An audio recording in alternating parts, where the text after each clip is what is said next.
Hormuz में पकड़े गए ईरानी जहाज पर मिली चीनी मिसाइलें। अमेरिकी मीडिया का दावा, जहाज पर मिसाइल बनाने का केमिकल मिला। ट्रंप की करीबी का बयान, चीन ने ईरान भेजा जंग लड़ने का सामान। ईरानी जहाज की जांच में हुए खुलासे से हैरान दिख रहे हैं ट्रंप। ईरान जंग में बेहद चौंकाने वाला खुलासा हुआ है।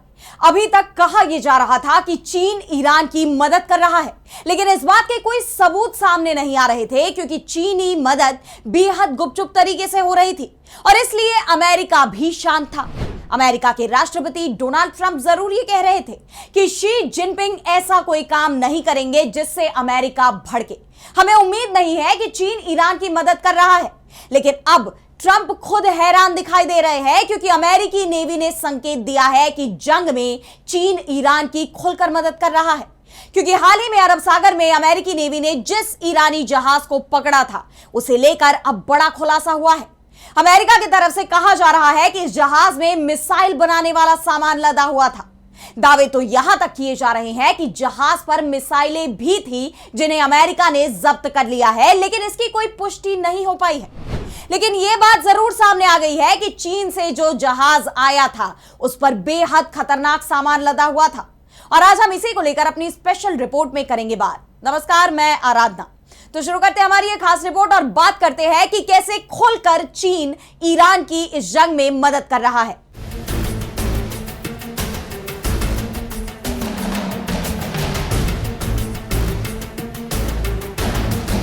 तो हॉर्मुज स्ट्रेट से लगे ओमान की खाड़ी में अमेरिका ने ईरानी झंडे वाले जिस कार्गो शिप को हाल ही में जब्त किया है उसकी अमेरिका ने जांच की और इस जांच में कार्गो शिप पर मिसाइल और सैन्य सामग्री मिलने की खबर सामने आ रही है।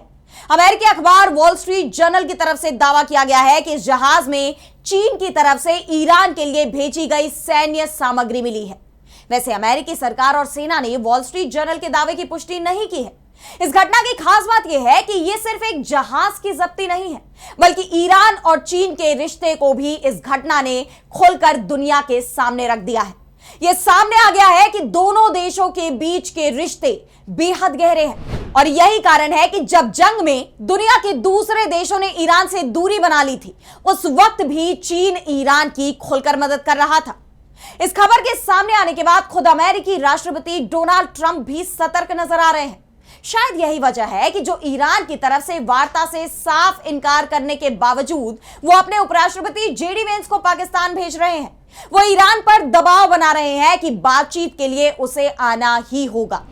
डोनाल्ड ट्रंप भले ही दावा कर रहे हो कि वो ईरान की कोई बात नहीं मानेंगे, लेकिन ईरान की हर बात मानते वो नजर आ रहे हैं। यहां तक कि अब ईरानी जहाज भी आसानी से अरब सागर से निकल रहे हैं। अमेरिका की तरफ से चेतावनी दी जा रही है, लेकिन कोई एक्शन नहीं हो रहा क्योंकि ट्रंप इस वक्त चीन से बेहद डरे हुए दिखाई दे रहे हैं। दावा तो यहां तक किया जा रहा है कि चीन चाहता है कि हॉर्मुज कम से कम 2 महीने और बंद रहे और अगर ऐसा होता है तब खाड़ी देश अमेरिका से दूर हो जाएंगे और डॉलर का दबदबा भी कमजोर पड़ जाएगा, जैसा कि चेतावनी भी दी जा रही है खाड़ी देशों की तरफ से। और इसीलिए चीन अमेरिका के हर कदम में रुकावट बनता दिखाई दे रहा है।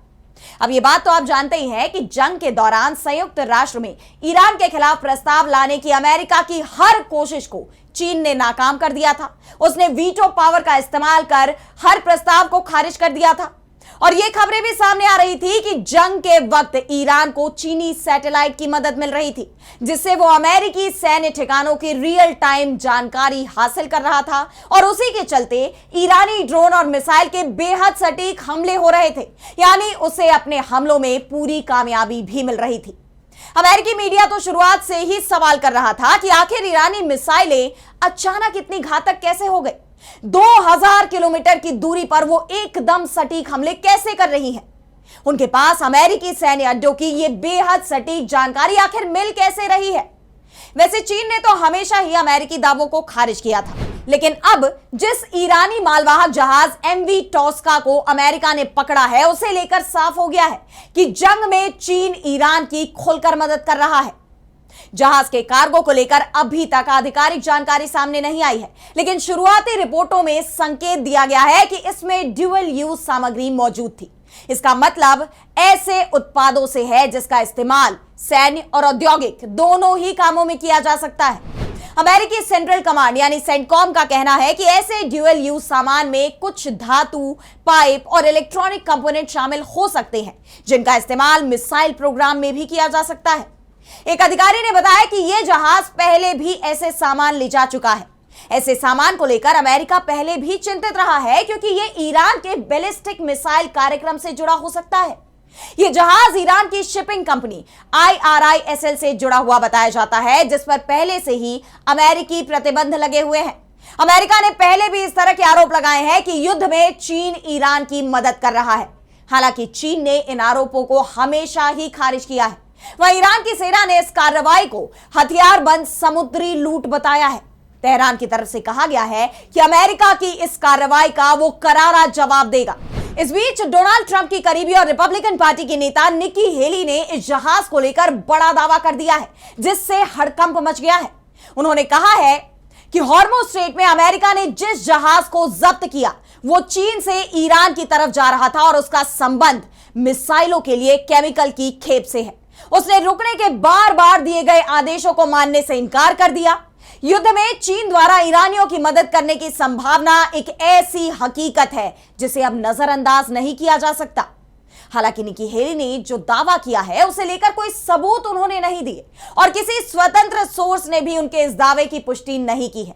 हेली ने ट्रंप सरकार को चेतावनी देते हुए कहा है कि ईरान के परमाणु कार्यक्रम को रोकने के लिए अमेरिका को विशेष बल यानी स्पेशल फोर्स की तैनाती करनी पड़ सकती है।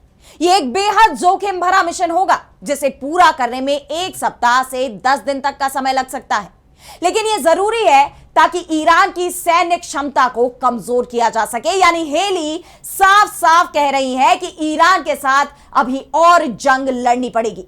वहीं दूसरी तरफ अमेरिका में ट्रंप के कई करीबियों ने तो यहां तक दावा किया है कि जहाज पर चीनी मिसाइलें भी मिली हैं।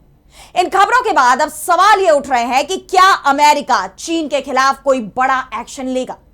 14 मई को अमेरिका के राष्ट्रपति डोनाल्ड ट्रंप चीन जा रहे हैं। ऐसे में क्या वो अपना दौरा रोकेंगे, क्योंकि यह तय माना जा सकता है कि अगर चीन वाकई ईरान के साथ खड़ा होता है या उसका समर्थन भी करता है तब यह संकट और गहरा सकता है। इससे न केवल पश्चिम एशिया बल्कि वैश्विक अर्थव्यवस्था और ऊर्जा बाजार पर भी गंभीर असर पड़ सकता है।